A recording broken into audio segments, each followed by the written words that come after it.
আজ করব সর্ষে পোস্ত চিংড়ি। এখানে নিয়েছি অল্প একটু চিংড়ি মাছ, এখানে নিয়েছি সাদা আর কালো সর্ষে, অল্পই একটুখানি নিয়েছি, কালো কম সাদা বেশি, আর সর্ষেটা নিয়েছি একটু বেশি করে। আর এখানে নিয়েছি বেশি করে কাঁচা লঙ্কা, আমি একটু ঝালটা বেশি প্রেফার করি, তাই ঝালটা একটু বেশির জন্যই কাঁচা লঙ্কা বেশি নিয়েছি। আর এখানে আলু ছোট করে কেটে নিয়েছি। আগে কড়াই গরম করতে দিয়েছি, কড়াই গরম করে প্রথমে চিংড়ি মাছটা ভালো করে ভেজে নেব, আর অন্যদিকে এগুলো ভালো করে মিহি করে বেটে নেবো। একটু কিছুক্ষণ জলে ভিজিয়ে রাখবো, তাহলে ভালো করে বাটা হবে। একটু ভিজিয়ে রেখে তারপরে ভালো করে বেটে নেবো। চিংড়ি মাছটা ভাজা হয়ে গেছে, এবার এগুলো তুলে নিচ্ছি। বেঁচে যাওয়া তেলেই এবারে আলুগুলো ছেড়ে দিচ্ছি। কোনো ফোড়ন আমি দিই না, এর মধ্যে অনেকেই কালো জিরে ফোড়ন দিতে পারে, কিন্তু আমি দিই না, আমার ভালো লাগে না বলে। কোনো ফোড়ন না দিয়ে শুধু আলুগুলো ছেড়ে দিচ্ছি।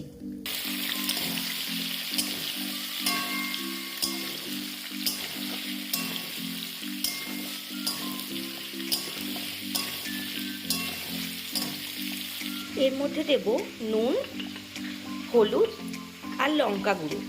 আর কোনো রকম মশলা আমি এতে দিই, সবটাই দেবো 1 চামচ করে, আমি অল্পই দিই সেই কারণে।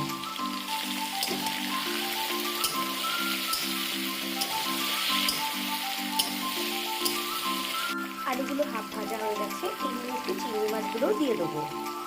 এবার এর মধ্যে দেবো পেস্টটা, সর্ষে পোস্ত আর লঙ্কার পেস্টটা।